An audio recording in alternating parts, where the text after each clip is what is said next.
All right, inside the press conference area here for the upcoming Angulo Canelo fight here with Raul Marquez, former IBF light middleweight champion.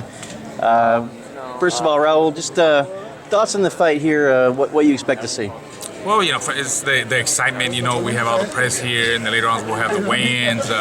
Tomorrow, all the fans. It's always good to be in Vegas and a good fight card like this. And it's a good fight for Canelo and Angulo. They're both coming off defeats. Canelo's coming off a loss to Floyd Mayweather, where we saw the experience level was just so much. Just Floyd is just a different level of a fighter. He's special. And, Canelo's still young. He learned from that fight, and he's fighting a tough opponent in Perro Angulo. Perro Angulo is never in a boring fight. We saw what he did with Islam de Lara, who's a technician, a very guy that gives you different angles and punches from different ways and is fast. I think he's more of a technician than Canelo is, talking about Lara. And, Perro Angulo comes to fight. He takes a good shot, and, it's going to make the fight exciting. But he's been in a lot of wars, and hopefully he's worked on his defense, because he can't allow Canelo to just go hit him with his fast shots, because he is got a lot more speed and he is younger. It should be an interesting fight for the fans. I mean, it's exciting. Let me ask you this: you're someone that won 20-something fights when you first started, had a real nice start to your career. What's the mindset, do you think, for someone like Canelo, someone that won that many fights in a row? Is it something that he's going to feed off of, want to be better, or is it something that can actually be kind of damaging to your psyche when you lose the first time? Maybe you're not as good as you thought you were. No, I don't think so. I think, they know how to, a promoter, a manager knows how to move you, put you in with the right opponents. And that's what they did with Canelo. They moved him the right way. And he's got some talent. He's got some talent. He might not be the best fighter in the world, but the guy puts people in seats. He draws. He's a big draw. And I just think that he's going to come back hungrier. He got a taste of what it is to fight with a guy like Floyd Mayweather, and I think he wants to improve. I think this fight, he wants to prove something. He wants to prove that he's, once Mayweather's gone, he's going to take over, boxing. So, I think he's young, he's motivated, and we need a star. Boxing needs a star like Canelo Alvarez. And then the other question is maybe his stamina against Austin Trout, and then against Floyd, maybe he faded a little bit. Do you think that's maybe the best chance for Angulo, if to take it deeper in the deeper waters and see how he does later in the fight? Well, absolutely. I mean, Angulo's going to try to put him in uncomfortable situations. He's got to put some pressure on him and make him fight when he doesn't want to fight. And you're right, get him tired. But I just think Canelo coming off that defeat with Mayweather, even though he lost, but he went 12 rounds in there with Floyd Mayweather. He's still he's young, it's still confidence, This I'm not saying it's gonna be, walk in the park for him with Angulo, but I think he's really motivated, and I'm saying it again, to really prove himself. And he might be looking for a late round stoppage. It's possible, but again, Angulo takes a good shot. I don't see Canelo knocking him out, but I could see him finishing him off with flurries. Flurries of punches. Angulo busted up. That's very possible. Right. And everybody I want to ask you about real quick is Jamal Charlo and Carlos Molina.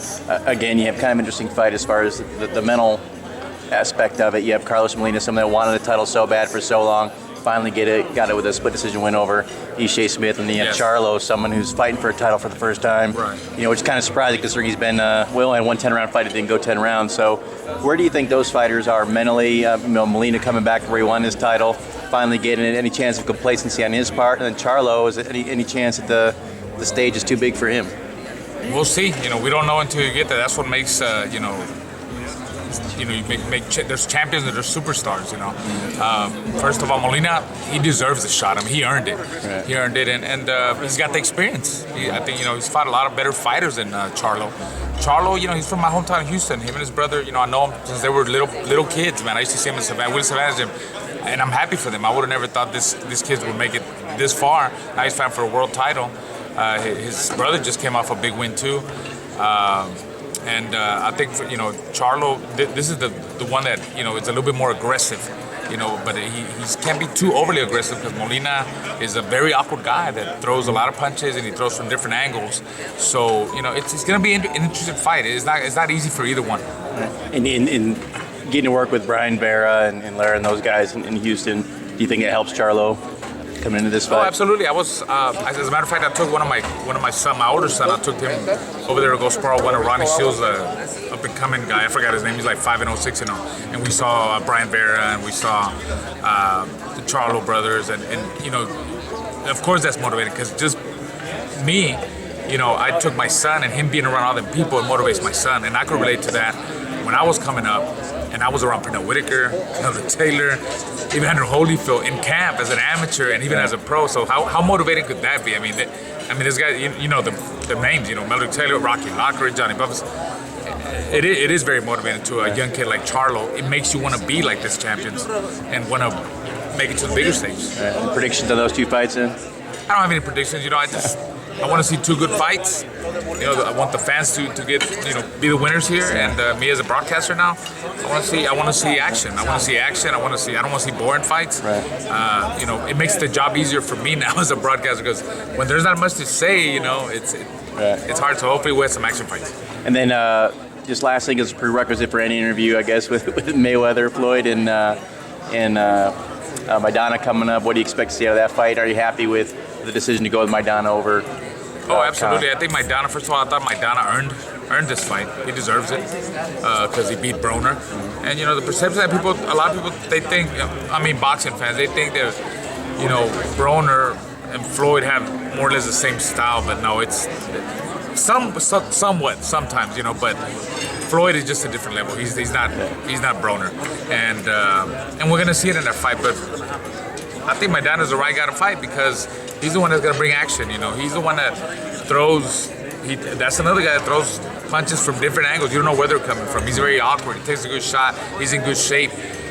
And you need a guy like that to make Floyd fight, you know. Floyd can't fight when Floyd fights his pace, I mean, he's going to eat you up. So you got to get him off that. In my opinion, you got to get him off that, you know, to beat Floyd. But like you said, you know, how many have tried, how many have failed, so, you know, he's a tough fighter. He's the best.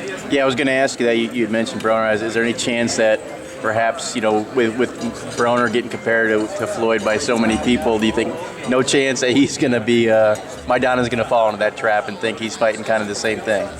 Well, I hope not, you know, because he's not going to be able to hit Mayweather at ease like he did with Broner. You know, Broner, he pulls back, he stands back, you know, he stands straight up, he stays too much in the pocket, and you know, he just moves from his waist up. His footwork is nowhere near like Floyd's. You know, that's what makes Floyd a different level. His footwork. I mean, he's just a complete package. I mean, unless he gets old overnight. You know, he's 37 years old, but I don't see that happening. He's a guy that takes care of his body, and you know, he performs all the time. He's a great fighter. And then very last thing, I promise we actually talked about this on the way-in. Thoughts last week on Floyd's guys? Anyone in particular stood out to you? Or what'd you think about the action last week?